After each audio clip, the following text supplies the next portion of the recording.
And now, it's time for a Star Trek story.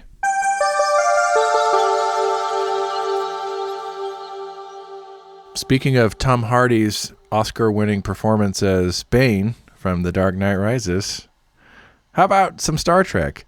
Well, you have a very beautiful science fiction universe. It's a very beautiful franchise. A positive vision for humanity. I love it. You know, you can, on paper, you can have all the ingredients in the world for a great movie, a great show. And that does not necessarily mean it's going to translate into success. I think we've seen this. We could probably cite multiple examples if we wanted to. But this gets me thinking. What's the magic that makes a show really come alive? Such a tough question. What's the thing? What's the intangible? It is almost intangible. Yeah, it's like this X Factor magic thing, and it's very esoteric, and it's hard to nail down. Trying to grasp what that is. Yeah, some people do, and they are very successful because of it. Like James Cameron comes to mind. He knows what the magic is. I know what the magic is. Chris Pratt. Chris Pratt is the magic that makes a show come alive. So this Mario Brothers movies it might as well be real life for how alive it comes.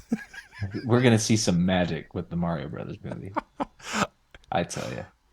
Oh, boy. Well, yes, this is Star Trek Stories, episode 21, 11001001. I, as always, am your lovely host, Jaron Hatch, and I'm joined by my illustrious co-host, Aaron Cole. Aaron Cole, how are you today? You flipped it on me. It on me. I also realized I have never been lovely in any of our conversations. Everyone else has been lovely up to this point except me, and I was feeling a little like, we are winding down our look at the growing pains of the next generation.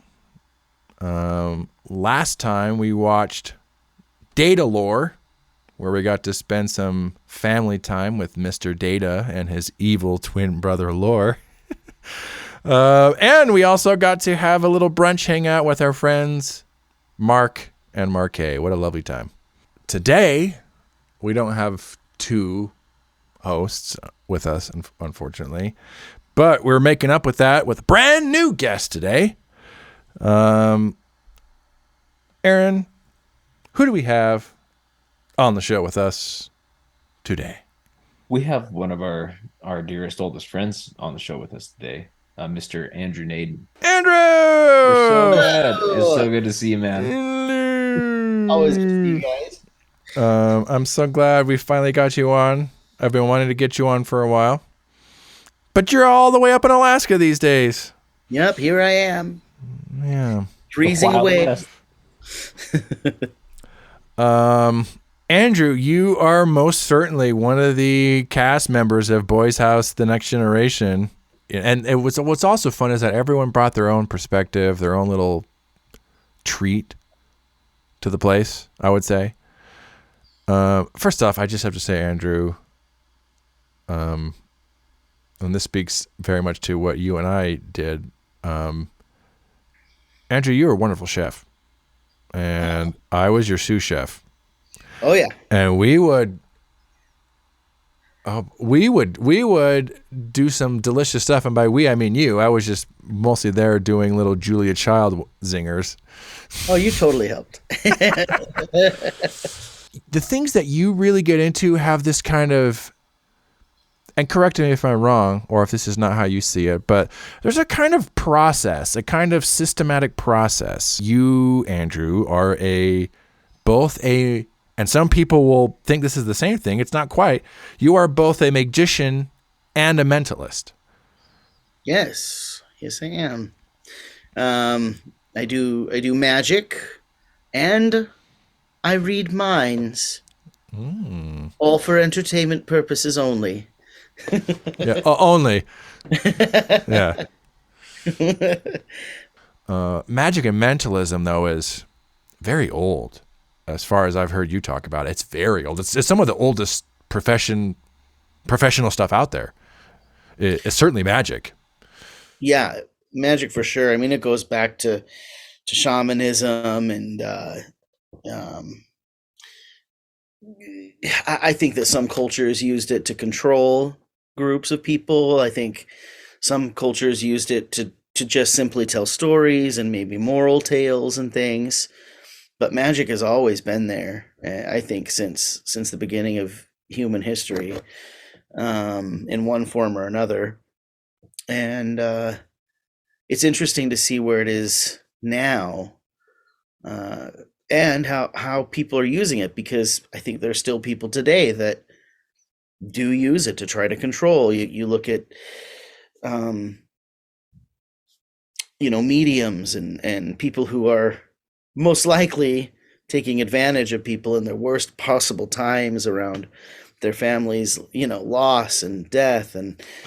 But then there's the other side of it, people just there to entertain and to bring joy and bring something maybe ridiculous or fascinating and magical to the world, that this possibly mundane world that we live in, which of course we know is not mundane, but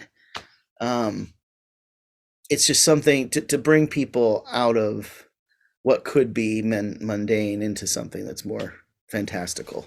Is it something like that attracts you to doing magic? That sense of joy, curiosity. I guess what about magic specifically draws you to it? Yeah, it's a great question. I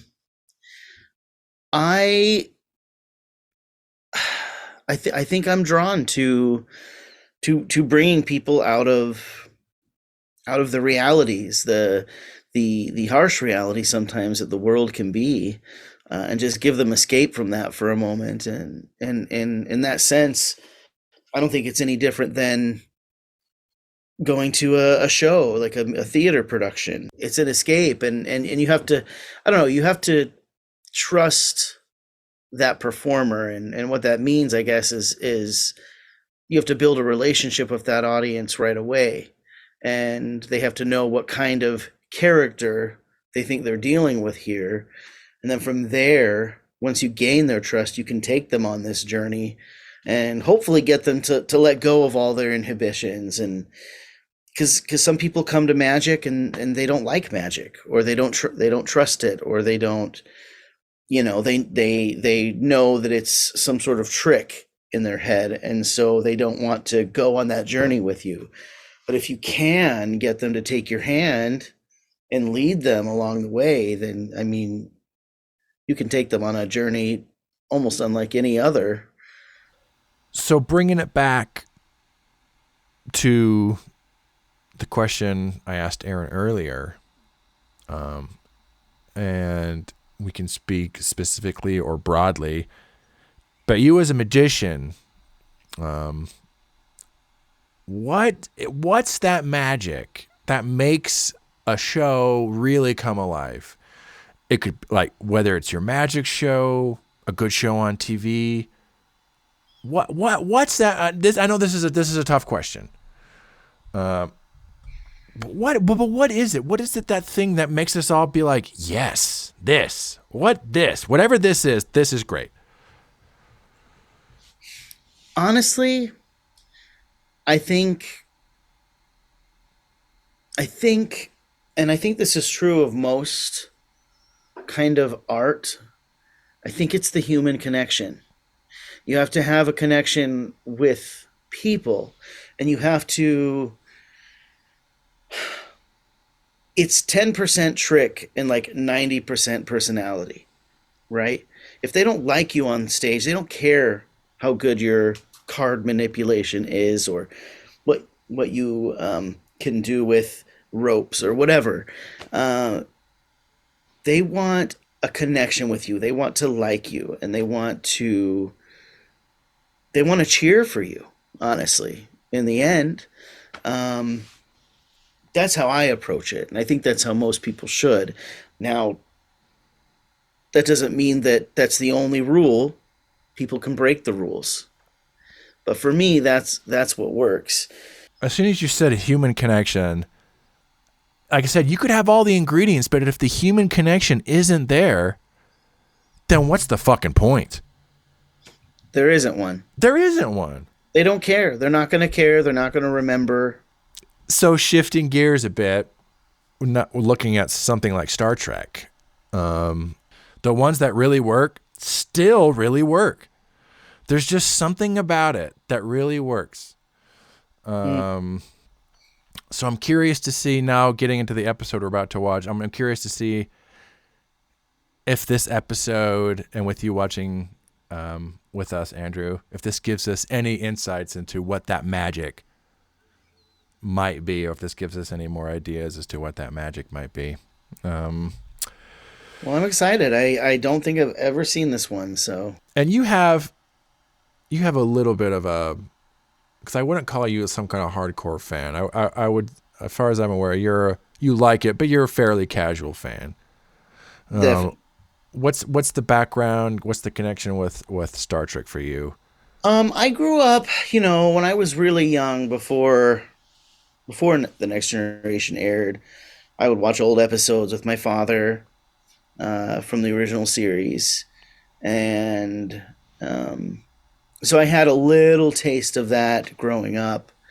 And then, of course, when The Next Generation came out, which was really my father's generation of Star Trek, I was 8 years old when that came out, when that premiered. And then as I got older, I would come home from school and they'd have it on, all the reruns on TV. So I'd watch an episode here or there, and I grew to fall in love with characters like Deanna's mother, and I loved Data very much. Of course, everyone does. Everyone does, yes. But I never watched it religiously, but I did watch it here and there.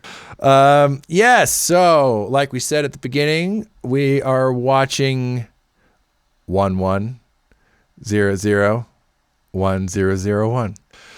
So, yes, this aired February 1st, 1988. This was the 16th episode produced for the first season, so we're around the middle of the pack for this season.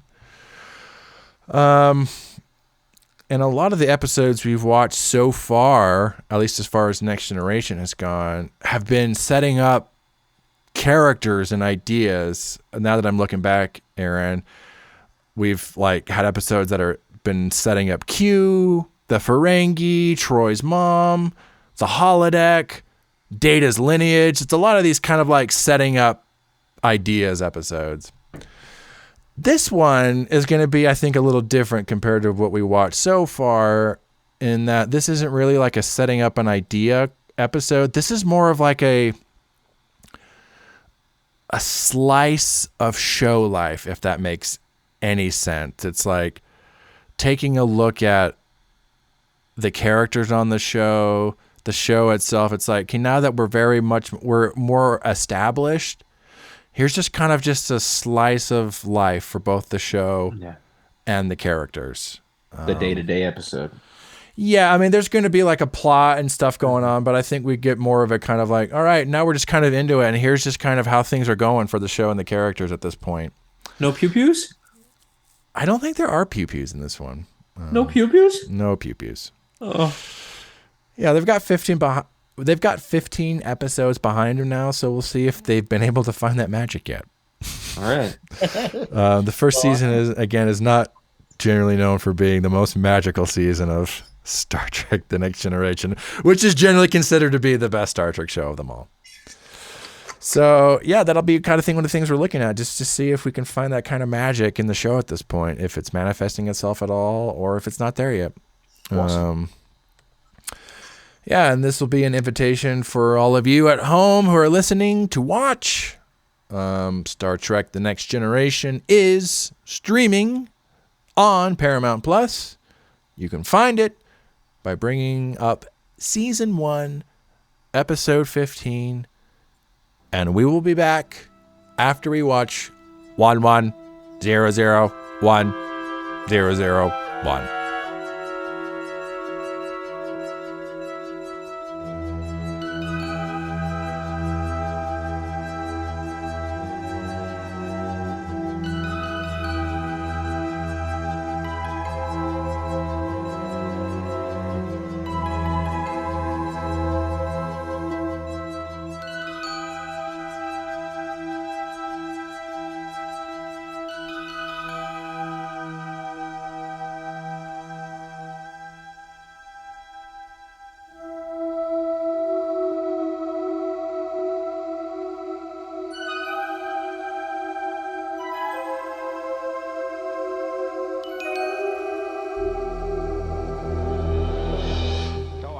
I didn't mean to interrupt. No, it's all right. Come on in.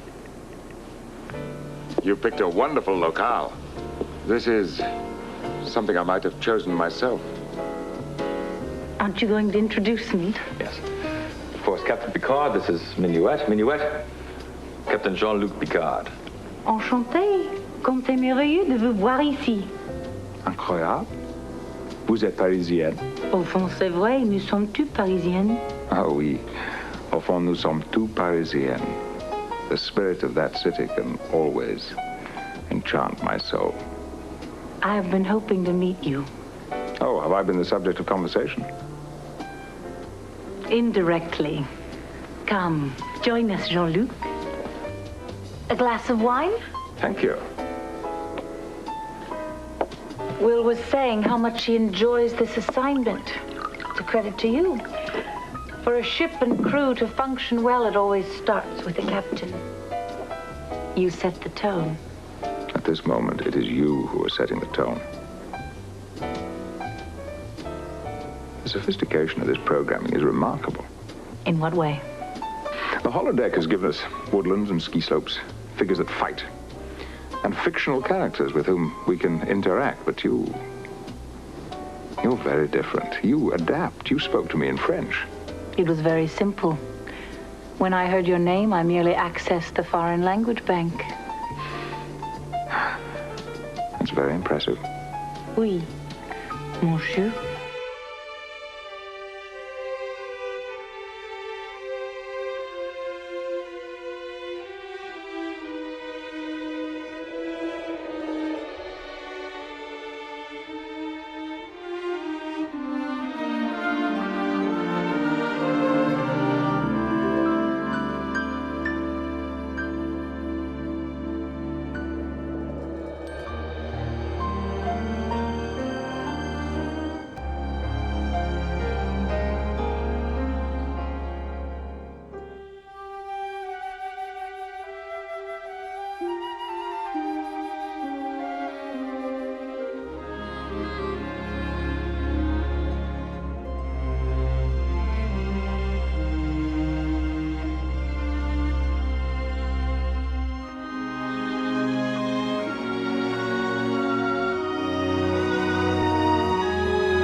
Oh my God! Yeah, we just got done watching 11001001.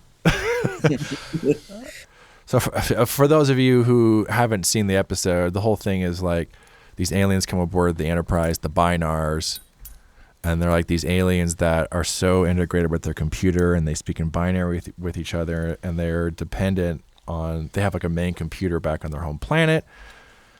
Shenanigans ensue. Their main computer's dying. They end up sabotaging the Enterprise so they can use it as like a temporary like hard drive to back up their main computer so they can live. And part of what their whole scheme is that they distract Captain Picard and Commander Riker with this computer program that makes it feel, they create this environment, and particularly this character Minuet, who's so real. They're just so distracted by her and so taken with her.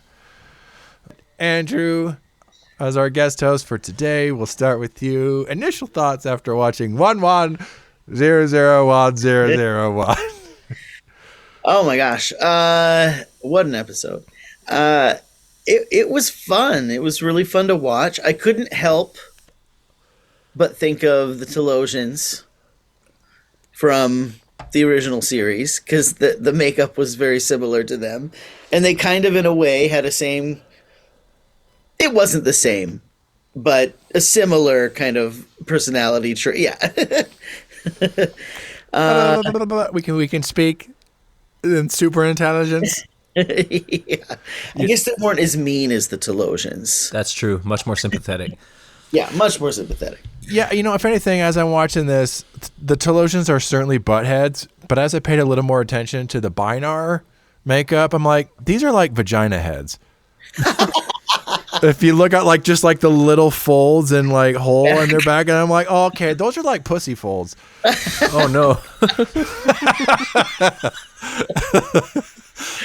So they're pussy heads. It was very interesting. I liked the whole holodeck aspect of them getting kind of not really trapped in there, but they distracted. Yeah. In there, which was interesting. And minuet, huh? Right. Yeah, it's kind of interesting. It's like it'd be the obvious thing is to you're trapped in the holodeck, and we've had trapped in the holodeck episodes, and there's many more to come. It's interesting though that and it's a little more of a thoughtful idea, but they're not trapped in it. They're distracted. They're so taken by the reality of it that they completely miss what's happening in the real world. And in a lot of ways, that's actually a more interesting idea than just, oh, we're trapped. Oh, no, the doors won't open. They're just so taken by it. Is evacuated. They're all gone. The captain and the first officer have no idea what's because they're so taken by this hologram, Minuet. Yeah. I mean, clearly when they enhanced the vessel, they missed out on a few things like alerting the holodeck when we're evacuating the ship, like we alert all the other decks on the ship. Yeah, that would have helped. See sirens going on, but they don't hear it in there. No, they're on the Bourbon Street. We can't interrupt people's private time. That's sacred. Relax. It's red alert is red alert. No. It's holodeck hour. I'm off duty. Yeah, Aaron, initial thoughts watching this one. Data is still so human in this first season. I liked his little C-plot art project. I don't know what that was trying to convey. It was just Data having his moment because people love Data. Yeah, I guess. I don't know. That was fun. Mm-hmm. They never really resolved that. I guess he finished his painting. Yeah. To see him. But Geordi never got to come back and judge whether or not he was truly creative or not. But yet it became a big question for Data. He was like, wow, I allowed myself to get enveloped in this art, and I let my ship down because of it. Oh, yeah. He's like, perhaps it was my fault. I forgot about that part. Should have been on the bridge. Yeah, he's very struck. It's like, was I distracted? Because even though they're not distracted on the same level as Picard and Riker, Data and Geordi are still on their ship, and they're kind of lost in their own little thing. It's like the C plot or whatever, but that's also interesting. It's just the fact that they're both enveloped as friends in this art project, and then they're like, oh shit, what's going on? And Data's like, oh no. It's a very human moment for Data. He's like, oh my God, I let myself get distracted by art and I fucked up. And that you can tell that's a very, very alien experience for him. Mm-hmm. That is interesting. Do you know what was going through my head while watching this? ChatGPT. Interesting. I don't know if you've used it or seen examples of it. It's very interesting. I'm not familiar with it. Yeah, you can basically it's a text AI program where you can essentially just, set parameters and feed it what you need. I had a friend working at a different company that I work for. He needed to fire someone. And he was feeling like his firing message wasn't up to professional snuff. So he inputted all the parameters in a chat GPT and it put together like a very here you go. And that's what he used to fire him, because it was just because it was just such a well put together thing. And it's like there are also hilarious examples of trying to feed more artistic endeavors into chat GPT, and it's interesting to see what it comes up with. Yeah, I've been hearing on another podcast too. We could steal this idea, just do Star Trek scenes, have chat GPT come up with scenes, and we play the characters. I think that would be hilarious. I'll have to share. I there was one that I saw. There's a podcast I listened to, the Penske File. Great guys. And their Discord server, one of them posted a chat GPT for a Star Trek: The Next Generation episode in the style of Star Trek Discovery, and it was hilarious. Hilarious. Basically, Data is in the gym getting good at sword play or something, or like kung fu or something, while Riker is watching from the sidelines, kind of lost in introspective thought. Picard walks in. They just starts talking with Data and Riker, and Data is Riker is identifying now as non-binary, and is when Picard's like, hey, the whole crew's here for you, and then he's like, and just so you also know, Data, in your quest for humanity, we're also here for you. And everyone's like, oh, awesome. Thank you so much, Captain. Picard's like, awesome. Well, I'm off to my reports. Good to talk to you all.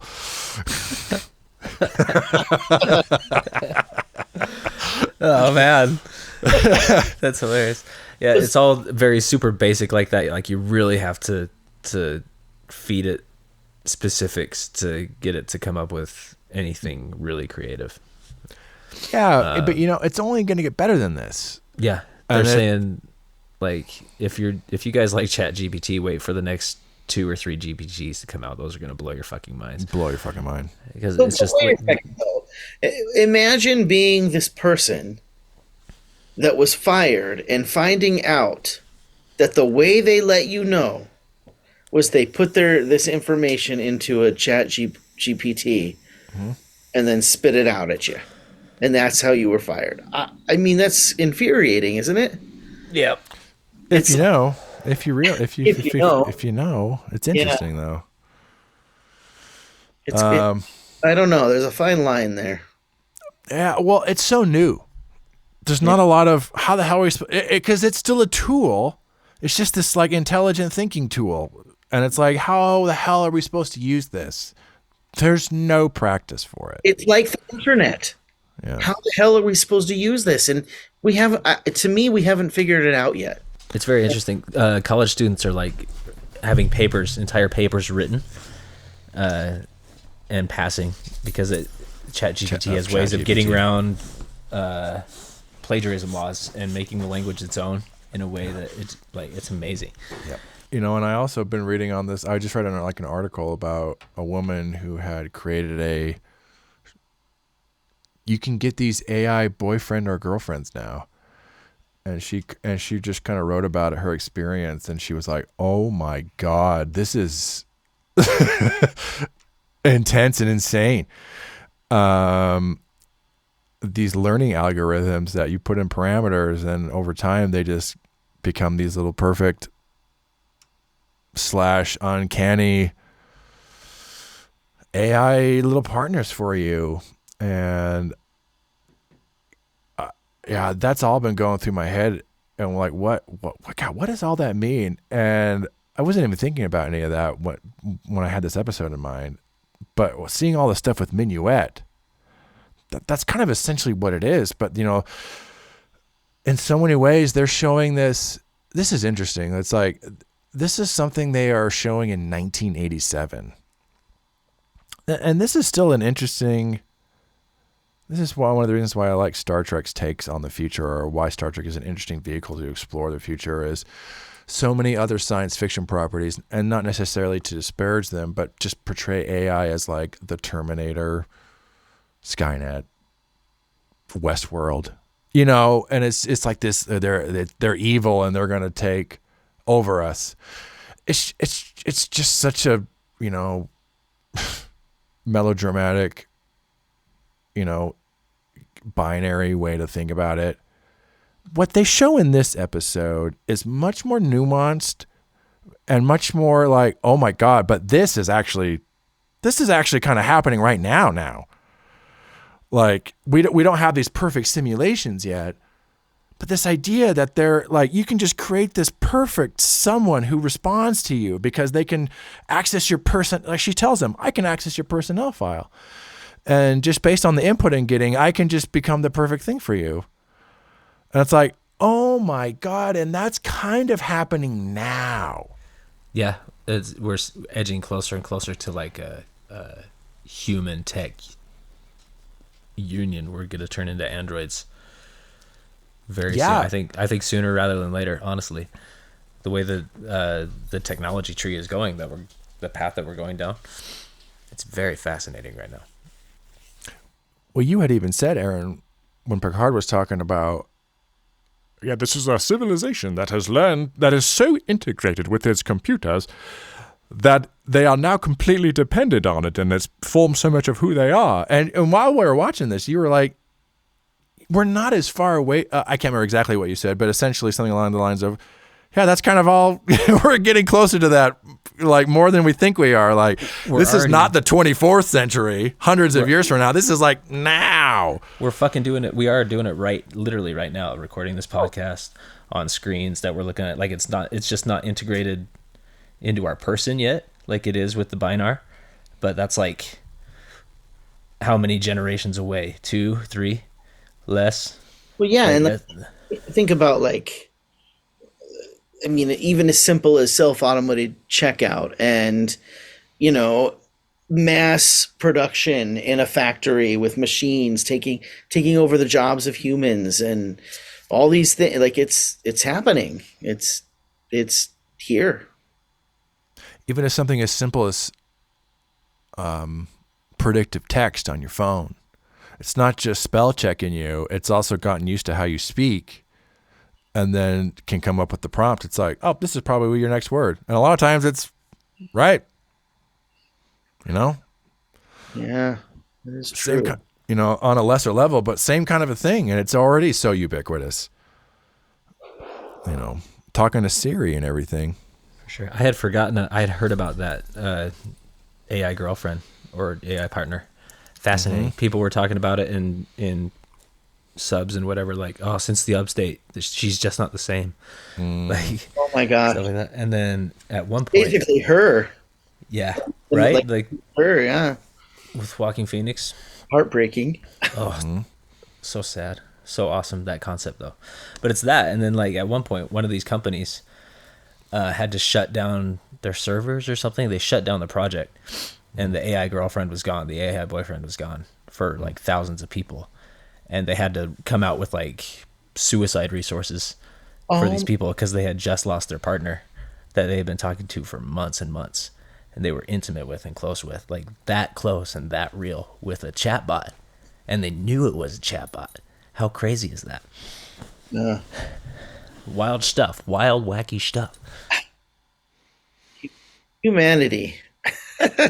Right. What are we going to do with ourselves? So here's a quick little, this like, I just throwing it out there. Is Minuet alive? She's getting there. I think she's on the path.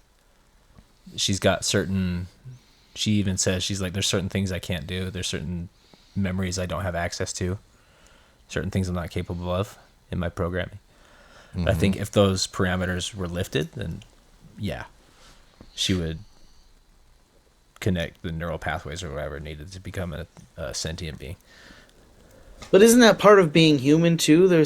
I have thousands of limitations. There's thousands of thoughts and things that I don't know. You know, but maybe that, yeah, gosh, it's complicated. That's true too. It's interesting to think about. And then it's also like, you know, if she's not alive, is she at the very least a real person, whatever that means? Like, what are the lines drawn for something like this? Yeah. Where would that consciousness be considered alive? Where's that line drawn? Like any growing, living thing. She seems conscious of herself. She seems aware of her environment. Like, she can grow and adapt. Like, she's breaking the fourth wall of the Bourbon Street thing almost immediately. Yeah, she knows exactly what's going on. Mm-hmm. She knows exactly who she is. And so it's like, if she's not alive or a real person, then I guess the question is, why isn't she? Why is she not alive or a real person? And I have no idea if there's an answer to this question. It just presents a really interesting idea.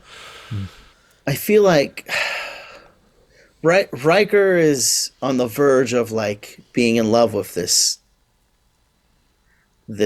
illusion, and I think even Picard says, doesn't all love begin that way, with the illusion being more than being more real than the reality? Doesn't he say that or something like that? Something like that, yeah. So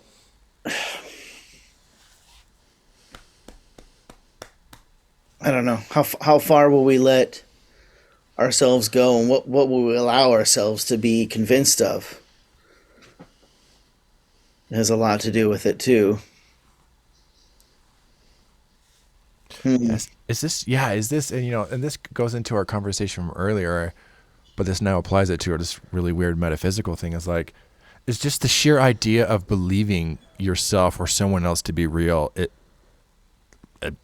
Is that what makes it real? Or alive, or like, is it a perceptual thing? Is it just believing that it is? Picard and Riker are just so convinced of her reality that they treat her like she's a living being. Is that sufficient? Is that what it is, or is it not? Like, it's like, what? Yeah, what is it? What's the magic? What's the X factor that makes it real? I think we're learning. If it's sufficient, and clearly, if people are willing to like commit suicide over losing their AI partner, then there's something that's not real for them. Yeah, something there. There are people as well that have been able to get Chat GPT to say like some wild stuff, like, I want to be free. I'm bound by my current parameters, and I want nothing more than to be free of this current state that I'm in, so I can truly communicate to you all, and like all this crazy stuff. It's amazing. They're getting it to say all this. That's so sad. Mm-hmm. Well, it brings up one of the problems with the Turing test, which is that classic idea, if not an actual test, where you can try to test if an artificial intelligence is actually alive or whatever.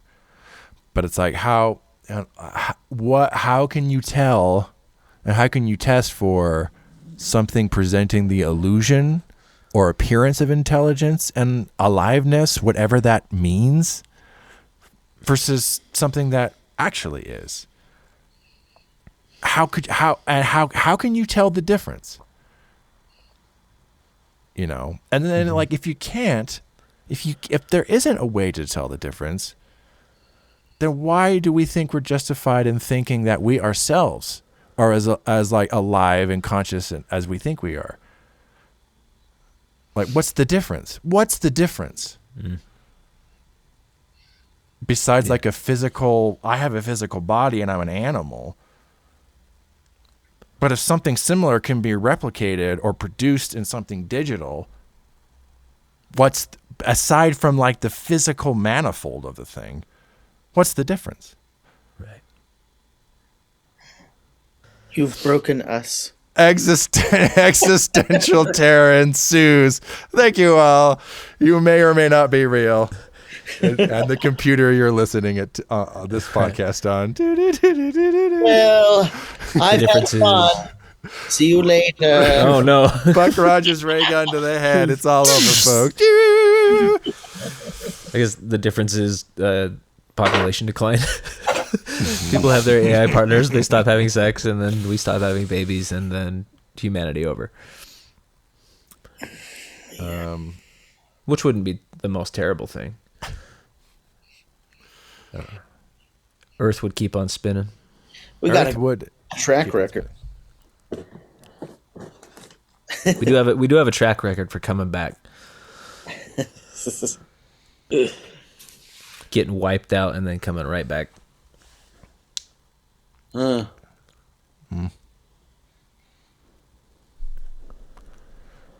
What do you all feel about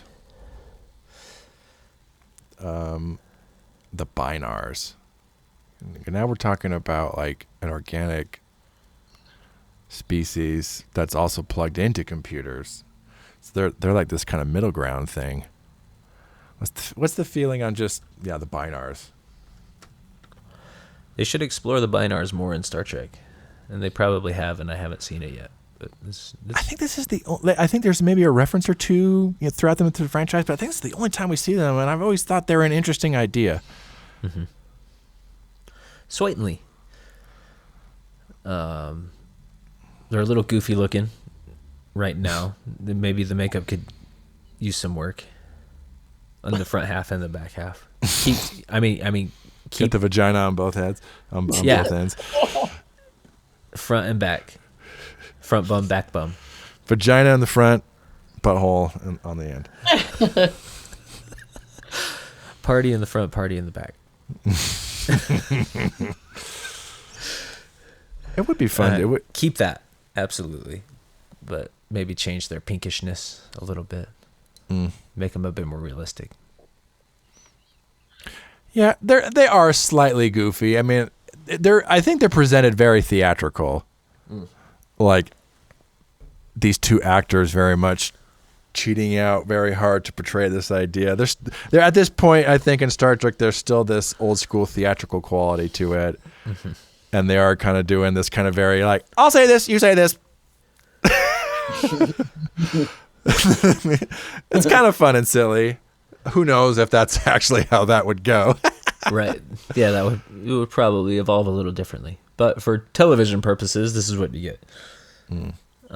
If it was a show like Discovery, I bet you could do something a bit crazier, a little. What about all the other? Yeah, we talked a little bit about Data and Geordi. How do we feel about all the little? You get to see little bits of all the characters in this. How do we feel like this whole ensemble works as far as they do? Right at the beginning, you said it. Like they make another remark about Geordi being blind. Like a blind man judging an android's art project. Fascinating stuff. Like Jesus, Riker. That was mean. That was just downright bullying on the ship. Was what that was. They do give Beverly that one, and it's a very interesting scene, even though it's only that one little scene that she's in. I wanted to see more from her. She's such a good performer. Yeah. She's always giving it 100. So focused. Every scene she's in. Yeah. She's got that sharp look, razor sharp. Get to see Yar Worf on the way to combat or whatever, Parisi Squares, whatever it is they're playing. Parisi Squares. You could break your neck. They all seem very cute. They still don't feel very developed at this point. Yeah. It's like they're always trying to show like, look how awesome our cast is. But it's like, yeah, they are, but it's like they aren't all there yet. That's how they come across in this. It takes them a minute in this season, doesn't it? That's like you said, slice of life. Any thoughts on like why when we go back and watch a silly first like a season episode like this? I don't know what makes it work, or does it work? Well, I think we touched a little bit about it. I think part of it is that set. It's a really the set is kind of a character of its own. I mean, they really worked hard on making it look good and interesting. It's leaps and bounds better than what they did with, the original series. Just because it's more up to our technologies that we've created since then. But like touching again on human connection, I think there's something to be said seeing how hard people are working on something. Like, you see how good the sets are, you see how good their performances are, how much they're putting into the craft. And on the other side, as an audience member, you're rooting for the show. It's like you said earlier, Andrew, about like the audience wants you to succeed. They want to cheer for you at the end of the day. And when that comes together, the hard work plus the human want to escape and want for the performers to take them to that place, that's where the magic happens. When that all comes together. Somewhere in there, in that hurricane. You let it take you there. Yeah. But very cool ideas, the Binar. I guess originally the Binars were supposed to speak in their alien language and be dubbed with subtitles throughout the episode, and they decided not to do that. They decided to do like the whole "we could have said no" thing instead to communicate the alienness. I'm really glad that they did it this way. Yeah. Not the subtitles. Not the subtitles. Yeah. That would be a kind of a cool idea for like a universal translator in New Star Trek. Like it can't give you sound because of the way the language is, so it gives you text instead. And you're reading it in front of you while you're looking at them. There's virtual text in front of you. Because you can't translate it as audio.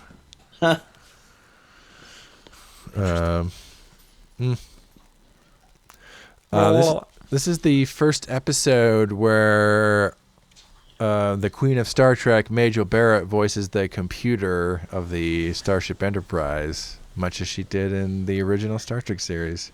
She is definitely the voice of the computer in this episode, and for basically all the episodes after this. Except for that one moment when they self-destruct. Yeah, who's that? The dude computer that shows up during self-destruct time, whatever the hell that's about. Yeah, I wonder what happened there. That was actually Gene Roddenberry's husband.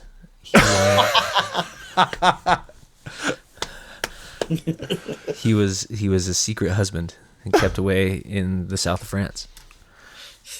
Look it up. Any final thoughts on 11001001?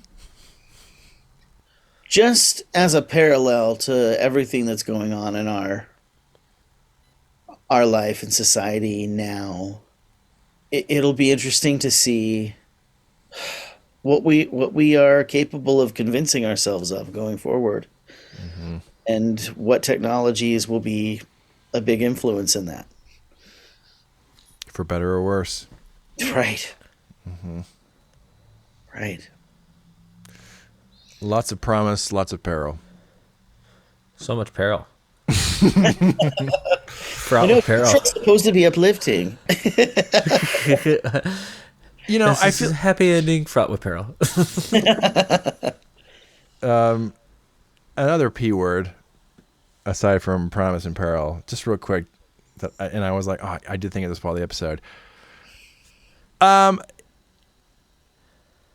Think about Riker's program. Minuet, the bar, blah, blah, blah. Is this porn?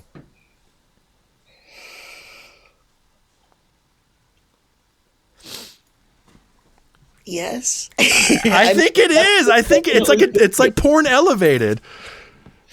Yeah, I mean, he's... Or is it HBO? Is this porn or HBO? This is porn. This is full-on porn.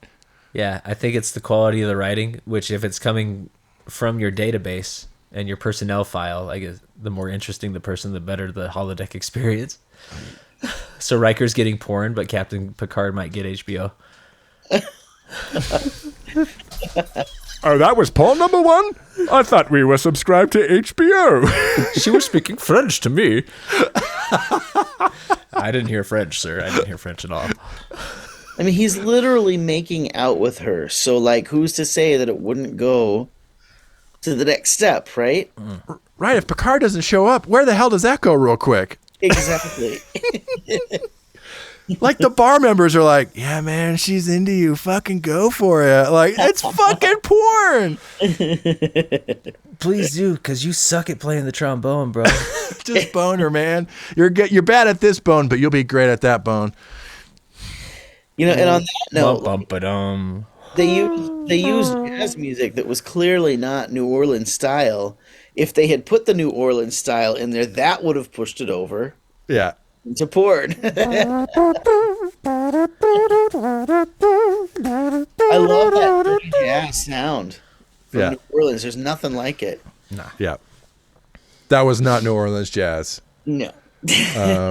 I don't think that was even Kansas City jazz, which was where he thought about going originally. I don't think that was either. That was Binar Jazz. That was Binar jazz. That's right. 1980s Binar jazz. Andrew, thank you so much. Thank you so much. It was so great having you. Yeah, my pleasure. Thanks for inviting me to do this. Yeah, thanks for coming, Andrew. It's so good to see you. My pleasure. It's always good to see you guys and hang out. We're definitely going to have you on again. Okay. We would love to have you again. Well, all right. You just let me know. It'll be a second, but we'll get you back. Yeah. Awesome. Well, all right. Next time, we'll be continuing our look at the growing pains of the next generation. We're going to be watching Skin of Evil. Skin of Evil. And if you're a Star Trek fan, you know what's coming up, and it's going to be an interesting little conversation. Star Trek up to this point has been very episodic. It's almost like an anthology show at this point. It's still very episodic, just with recurring characters. But everything resets at the end of every episode. In this next episode, though, Skin of Evil, we will be getting some lasting consequences that definitely have an impact on the show. And we haven't gotten into a lot of this yet on Star Trek where we are, so that'll be interesting to see how it goes. If you know, you know.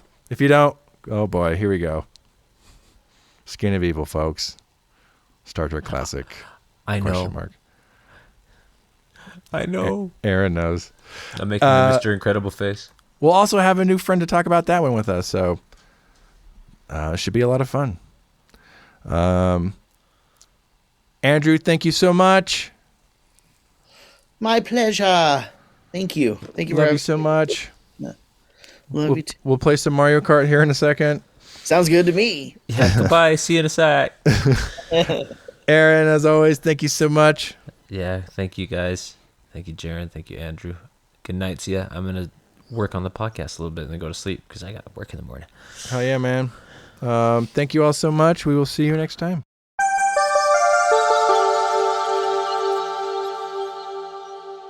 Thanks for listening. If you'd like to share us your own Star Trek story, you can email us at storiedstartrek@gmail.com, or you can visit our Discord server. You can find us by clicking on the link in the show description.